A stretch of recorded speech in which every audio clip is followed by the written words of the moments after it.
Assalamualaikum pemirsa. Lama ya saya tidak mengambil tayangan di Pondok Pesantren Al Barokah, pimpinan Kiai Haji Umar Riyal Al Faruq. Alhamdulillah pemirsa, saya berada di seputaran sekitar kediaman Bapak Kiai Haji Umar Riyal Al Faruq. Lama tidak mengunjungi pondoknya karena saya kemarin agak sakit ya. Mari kita lihat perkembangan pondoknya, Pondok Pesantren Al Barokah pada saat ini. Mari.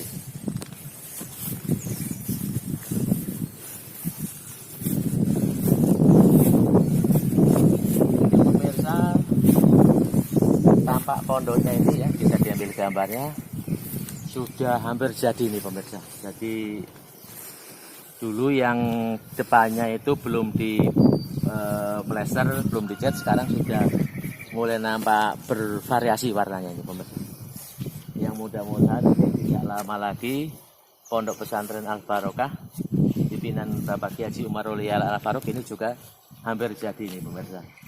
Kita saksikan ya, mulai dari dinding-dindingnya ya, krem terus biru dan sebagainya. Itu atasnya juga tinggal nanti diberi jendela, kemudian finishing dalamnya keramik ya, insya Allah sudah jadi. Boleh dibilang 80% ya, 80% untuk bangunan gedungnya ya, nanti kemudian sarana prasarana fasilitas tentunya membutuhkan. Jadi pemirsa, marilah yang ingin beramal jariah bisa disalurkan di Pondok Pesantren Al Barokah pimpinan beliau Bapak Kiai Haji Umar Riyal Al Faruq, yang juga mengatakan pengobatan alternatif di Dusun Sukunan, Banyuraden, Gamping, Sleman, Yogyakarta. Ya itu saja pemirsa, nanti saksikan ya tayangan pengobatan dari Bapak Kiai Haji Umar Riyal Al Faruq. Mudah-mudahan pemirsa di rumah di kondisi yang sehat, tentram, tentunya dalam lindungan Allah Subhanahu wa taala. Ya itu saja, terima kasih. Alhamdulillahirabbil alamin. Assalamualaikum warahmatullahi wabarakatuh.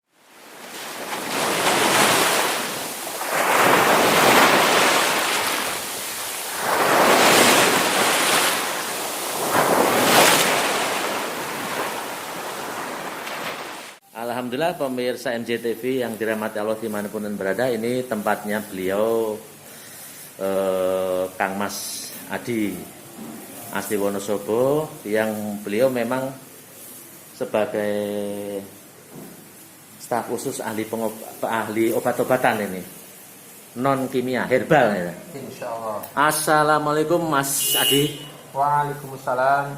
Monggo. Alhamdulillah. Pak Fajar. Sehat Bapak? Alhamdulillah Bapak. Ini Mas Adi pemirsa, undangannya biasanya saya tidak manggil Bapak karena kelihatan sepuh, padahal dia kan wajahnya imut-imut. Jadi saya cocoknya manggil Kang Mas ya.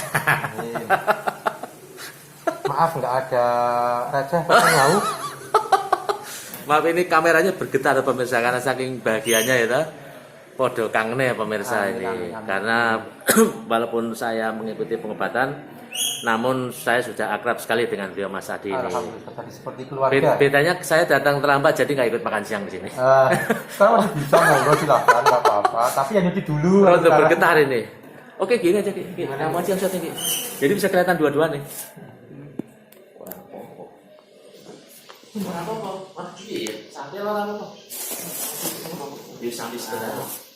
Jadi bincang-bincang dengan Mas Adi pemirsa, kita pengen tahu istilahnya untuk pasien-pasiennya ini yang terdekat itu dari mana dan yang terjauh dari mana. Gitu ya. Ya. Kalau jenengan bilang terdekat dari mana Ya. dan terjauh dari mana itu paling dekat itu desa sini juga ada, bahkan satu RT banyak. Oh, gitu. Kalau paling jauh ya, kalau bahkan sampai luar negeri juga ada. Berarti juga ada ya.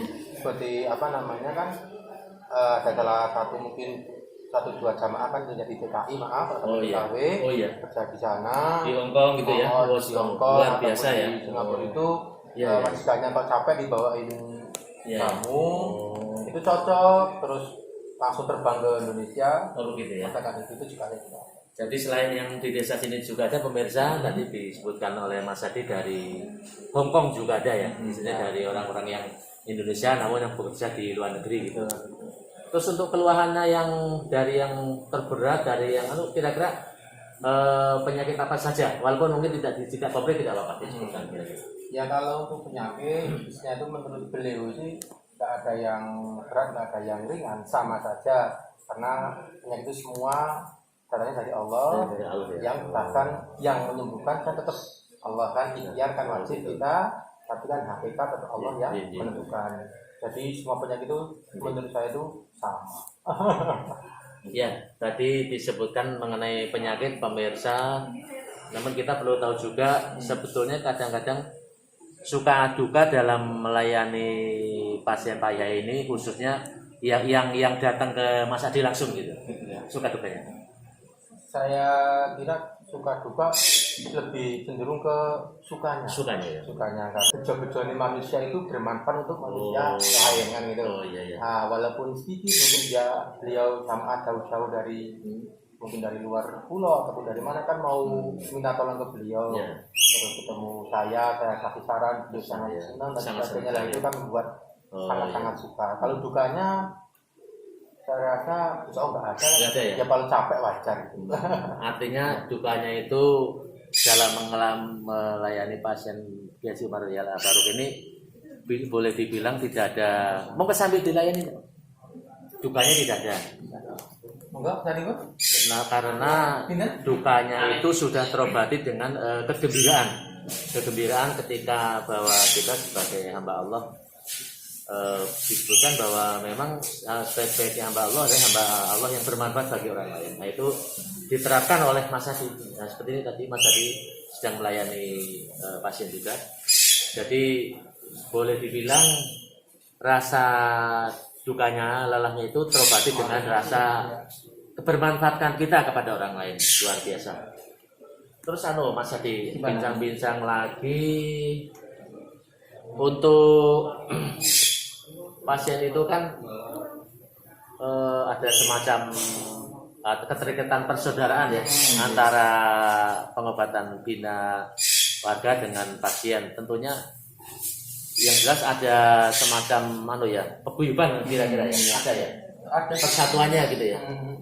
Ada ya. Ada lah itu namanya, kan namanya acara adalah pengobatan bina warga. Bina warga ya. Itu maksudnya apa? Itu membina secara keluargaan yang tadinya mungkin maaf, yang tidak kenal karena sering datang, terus sekarang kenal, dari silaturahmi, terus tambah saudara. Berarti kan kalau tambah saudara, terus tambah rezeki. Tambah rezeki ya. Kita mendirikan namanya paguyuban bina warga ya. Oh ya.